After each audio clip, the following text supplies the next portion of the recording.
Hello students, एक बार फिर से स्वागत है आपका आपके अपने चैनल सिग्मा गुरुकुल पे। मैं विकास Kumar Jha.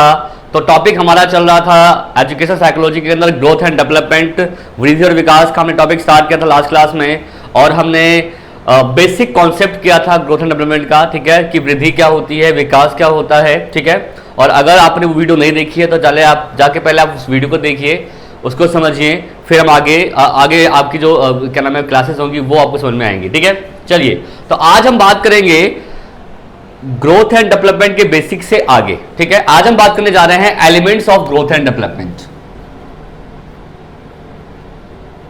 Elements of growth and development, ठीक है, यानी कि वृद्धि एवं विकास के तत्व। कौन कौन से ऐसे एलिमेंट्स हैं जो ग्रोथ एंड डेवलपमेंट को के अंदर पाए जाते हैं, या कौन कौन सी चीजें ग्रोथ एंड डेवलपमेंट को क्या करते हैं बच्चों, उसके अंदर बेसिकली पाए जाते हैं या होते हैं, ठीक है। चलिए, जैसे मैं आपको एग्जांपल देता हूं सिंपल सा। अगर मैं ये कहूं कि मेरी हाइट आपसे लंबी है, मैंने एक वर्ड लिखा हाइट, है ना। मैं बोलता हूं भाई मेरी हाइट जो है वो आपसे लंबी है, तो हाइट जो मैंने एक वर्ड यूज किया, ये हाइट किसका एक एलिमेंट है? ये एलिमेंट है किसका बच्चों? ये है आपके फिजिकल डेवलपमेंट का, ठीक है। तो एग्जाम में पूछेगा कि भाई हाइट जो है ये किसका एलिमेंट हुआ, तो किसका एलिमेंट हुआ ये बच्चों? फिजिकल डेवलपमेंट, यानी कि बच्चे के शारीरिक विकास का, ठीक है। अगर मैं ये कहूं कि बच्चे की जो थिंकिंग पावर है, थिंकिंग एबिलिटी है, वो बढ़ती जा रही है, तो मैंने एक वर्ड यूज किया क्या बच्चों? That is thinking. तो अगर आप बोलोगे थिंकिंग क्या है, तो थिंकिंग जो है बच्चों, इसका मतलब होता है सोचना। और ये किसका एलिमेंट है? ये बच्चे के मेंटल डेवलपमेंट का एलिमेंट होता है। मेंटल, या आप ये कह सकते हो कॉग्निटिव डेवलपमेंट, ठीक है। तो ऐसे ही आपसे एलिमेंट पूछ सकता है कि कौन से डेवलपमेंट के अंदर कौन कौन से एलिमेंट जो होते हैं वो पाए जाते हैं, ठीक है। तो डेवलपमेंट तो बहुत बड़ा है बच्चों, इसमें हम फिजिकल की बात करते हैं, मेंटल की बात करते हैं, सोशल की बात करते हैं, सबके एलिमेंट्स की हम बात करेंगे, ठीक है। बट बेसिकली तीन फील्ड ज्यादा होते हैं डेवलपमेंट के अंदर, तीन फील्ड ज्यादा होते हैं।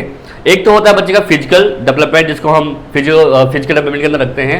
दूसरा होता है कॉग्निटिव संज्ञान। तीसरा होता है बच्चों का सोशो इमोशनल डेवलपमेंट, ठीक है। तीन बेसिकली फील्ड होते हैं। बट हम एलिमेंट की यहां बात करें तो हम सब एक फील्ड की बात करेंगे। सबसे पहले हम बात करते हैं बच्चे के फिजिकल डेवलपमेंट की, बच्चे के फिजिकल डेवलपमेंट, बच्चे के शारीरिक विकास की, ठीक है। अब हम फिजिकल डेवलपमेंट की बात कर रहे हैं। अब फिजिकल डेवलपमेंट के अंदर कौन कौन से एलिमेंट्स आ जाते हैं, तो आपको पता ही है कि जितनी भी बॉडी से ऑर्गन से रिलेटेड जितनी चीजें होती हैं सब फिजिकल पार्ट होता है। जैसे बच्चे की हाइट हो गया, वेट हो गया, स्ट्रक्चर हो गया, लंग सिस्टम हो गए, या अंदर जो भी चीजें होती हैं, ठीक है, हार्ट हो गया, ये सब बॉडी के ऑर्गन्स जो भी हमारे हैं, ये सब किसके एलिमेंट्स है? बॉडी, यानी कि फिजिकल डेवलपमेंट, फिजिकल क्या नाम है आपके स्ट्रक्चर्स के। बट एग्जाम में ये पूछा जाता है कि बताइए कि फिजिकल मोटर डेवलपमेंट के क्या था एग्जाम में, कि फिजिकल मोटर डेवलपमेंट के कौन कौन से एलिमेंट होते हैं, यानी कि शारीरिक गतिक कौशल के कौन कौन से एलिमेंट होते हैं बच्चों। गतिक मतलब होता है मूवमेंट्स, शरीर के जो मूवमेंट्स जितने भी हमारे हैं वो सब के सब जो होते हैं गतिक क्रियाओं में आ जाते हैं, मोटर स्किल्स में आ जाते हैं, ठीक है। जो भी जैसे बच्चे का बोलना हो गया, लिखना हो गया, चलना हो गया, उछलना हो गया, कूदना हो गया, जो भी एक्शंस होते हैं बॉडी के, वो सब के सब हम किस में रखते हैं? मोटर स्किल्स में, ठीक है। अब ये जो मोटर स्किल्स हमारी होती है, ये बेसिकली दो प्रकार की होती है। मोटर स्किल्स में कितने प्रकार की बात करते हैं? It has two types. एक होता है जिसको बोलते हैं बच्चों हम फाइन मोटर, ठीक है, जिसको हिंदी में क्या कहते हैं हम लोग? सूक्ष्म गतिक, ठीक है। और एक होता है बच्चों जिसको हम कहते हैं आपका that is gross motor. Gross motor को कहा जाता है बच्चों आपका स्थूल गतिक, ठीक है। ये चीज रखना, इस पे काफी बार एग्जाम पूछा जा चुका है कि फाइन मोटर क्या होता है, ग्रॉस मोटर क्या होता है, ठीक है। अब पहली बात हम फाइन की बात करेंगे। देखो फाइन मोटर क्या होता है? जो भी शरीर के छोटे मसल्स का यूज किया जाए, जैसे छोटे मसल्स का यूज करते हुए आप कुछ भी मूवमेंट करते हो, वो सब का सब जो होता है बच्चों आपका फाइन में, यानी कि इसमें जो भी है, खासकर इसके अंदर जो फिंगर्स की मूवमेंट होते हैं, फिंगर्स की मूवमेंट जितनी हमारी होती हैं सब फाइन मोटर का पार्ट होता है, क्योंकि इसमें हम छोटे मसल्स का क्या करते हैं बच्चों? यूज करते हैं। तो जो भी स्मॉल मसल्स की बात की जाती है वो सब जो होता है फाइन मोटर में आ जाता है, ठीक है। जैसे इसमें आ जाता है क्या? राइटिंग, लिखना, ठीक है बच्चों, स्टिचिंग, सिलना, ठीक है। इसके अलावा एक होता है इसके अंदर नाइटिंग, नाइटिंग मतलब होता है आपका जैसे बुनना, है ना। इसके अलावा आपने सुना होगा होता है ब्लॉक मेकिंग, ब्लॉक्स बनाना। ये सब के सब जो हैं, लिखना और क्या नाम, लिखना हो गया, स्टिचिंग बुनना हो गया, नाइटिंग हो गया, ब्लॉक मेकिंग हो गया। ब्लॉक्स मेकिंग होता है ब्लॉक्स बनाना। ये सब का सब जो है, ये सब जो है फाइन मोटर का पार्ट होता है। इसके अलावा बच्चों शूज के लेस बांधना, शर्ट्स के बटन लगाना, ये सब के सब फाइन मोटर, क्योंकि इसमें हम छोटे जो स्मॉल्स हमारे मसल्स होते हैं उसका हम क्या करते हैं, यूज करते हैं, ठीक है बच्चों। चलिए अब हम बात करते हैं ग्रॉस मोटर की। अब ग्रॉस मोटर में पहली बात तो अब देखो, इसके अंदर आप स्पीकिंग भी लिख सकते हो। इसमें क्या लिख सकते हो आप, एक पॉइंट और याद रखना है बच्चों, इसमें हम स्पीकिंग भी लिख सकते हैं। स्पीकिंग मतलब क्या होता है बच्चों, बोलना, ठीक है। अब जब आप बोलते हो तो आपने देखा होगा जब हम बोलते हैं तो छोटे छोटे मसल जो हमारे माउथ के पास होते हैं वो मूव करते हैं, ठीक है। तो ये बोलना भी जो है एक तरह से कौन सा मूवमेंट होता है बच्चों। अब बोलने में बच्चा बोलता कैसे है, सुनता कैसे है, लिखता कैसे, ये सारी चीजें स्किल्स में आ जाती है। लेकिन यहाँ हम किसकी बात कर रहे हैं, केवल मोटर एक्शंस की। तो मोटर एक्शंस में हमारा जो स्पीकिंग है किस में आ जाता है बच्चों, ये फाइन मोटर में आ जाता है, ठीक है। चलिए ग्रॉस मोटर में पहली बात तो इसमें पूरे जॉइंट्स जो भी होते हैं शरीर की, जॉइंट्स मतलब जहां जहां जॉइंट्स हैं उसके मूवमेंट होते हैं। और खासकर जो बड़े मसल्स की बात करते हैं ना हम, जिसमें हम पूरे बॉडी के मसल्स का यूज कर रहे हैं, होल बॉडी मसल्स या पूरी जो बड़ी मसल्स जितनी भी हमारी होती है, तो वो किस में आ जाती है बच्चों, हमारे ग्रॉस मोटर में आ जाता है, ठीक है। जैसे कि इसमें आ जाता है आपका रनिंग हो गया, रनिंग करना, ठीक है, जंप करना, जंपिंग हो गया, ठीक है, क्लाइंब, चढ़ना हो गया, ठीक है। इसके अलावा आपका क्या नाम है, क्रॉल करना, बच्चे क्रॉलिंग करते हैं, ठीक है।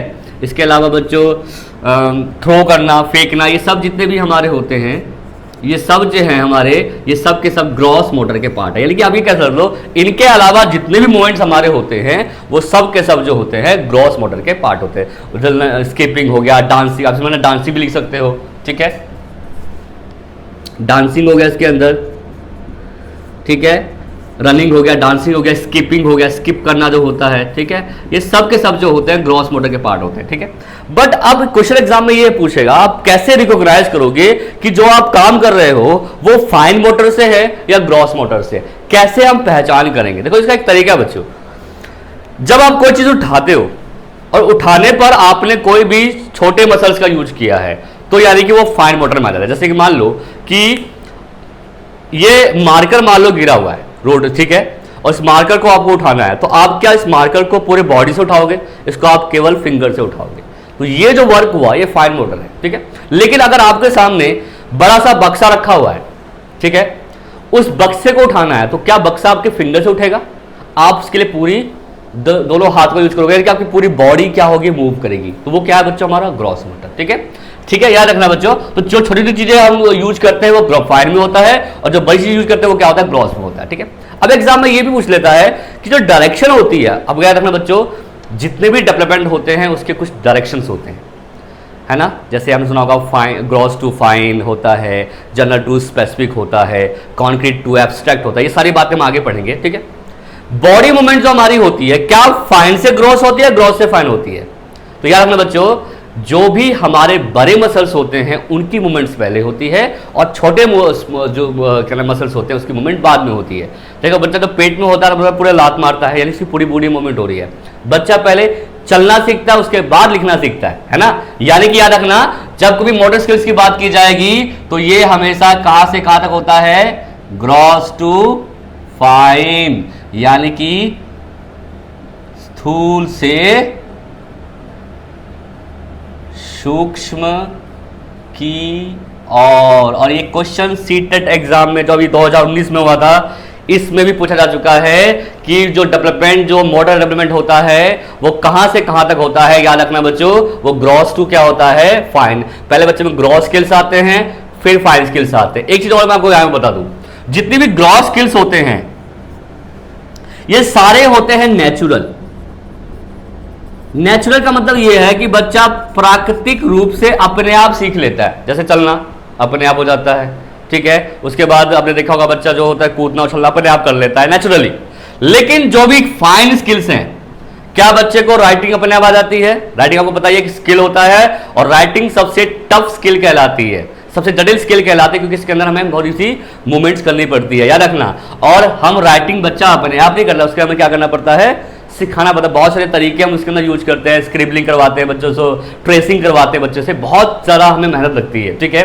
तो फाइन जो मोटर हमारा है, ये जो होता है बच्चों, याद रखना, ये एक स्किल्ड सब्जेक्ट है, स्किल्ड है, क्योंकि इसे हमें क्या करना पड़ता है? सीखना होता है। तो आप सीधी सी बात, आप थोड़ा सा कॉमन सेंस लगा सकते हो, जो नेचुरल होगा वो पहले आएगा, या जो स्किल्ड होगा वो पहले आएगा। ऑब्वियसली बात है, जो नेचुरल होता है वो पहले आता है, ठीक है बच्चों। तो जो हमारा डेवलपमेंट है वो ग्रॉस टू क्या होता है? 5। किसका बच्चों? Motor development. तो हमने किसकी बात की बच्चों? यहाँ पे फिजिकल डेवलपमेंट के अंदर मोटर के एलिमेंट्स की बात की, ठीक है। चले आगे बच्चों। तो अब हम आगे बढ़ते हैं, अब हम आते हैं मेंटल पे।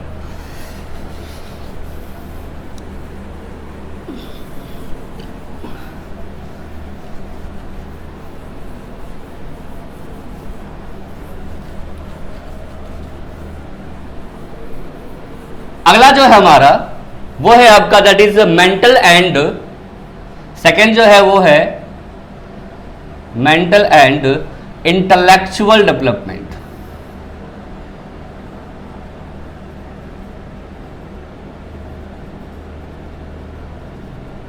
ठीक है, जिसको हम कहते हैं हिंदी में मानसिक एवं बौद्धिक विकास।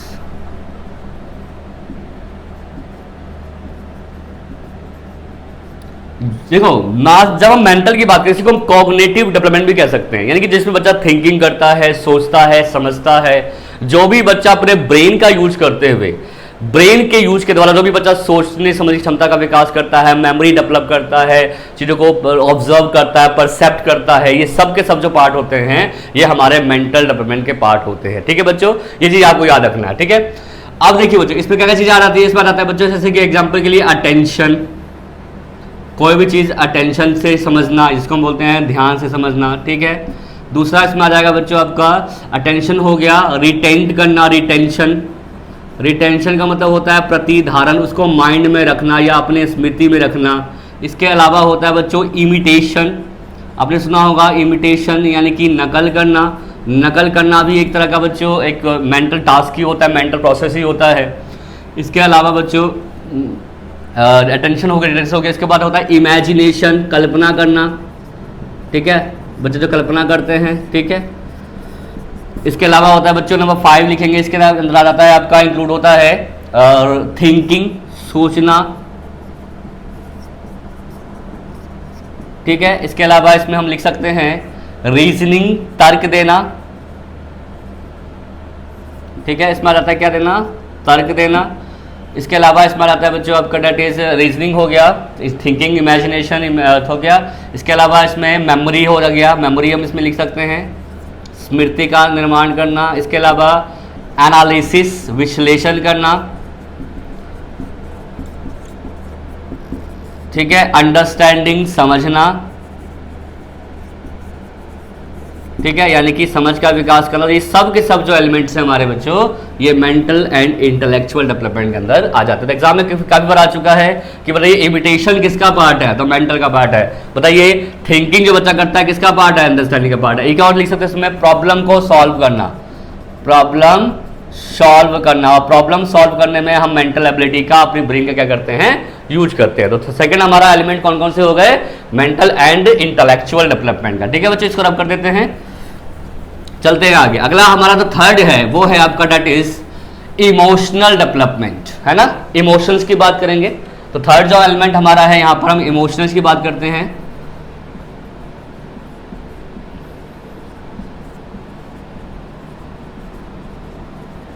इमोशन जो हम बच्चों में डेवलप होते हैं इसको बोलते हैं संवेगात्मक विकास, या इसको आप भावात्मक विकास भी कह सकते हो। आप देखिए जो इमोशंस में कुछ चीजें याद रखनी है। क्या इमोशंस बच्चे में बाय बर्थ होते हैं?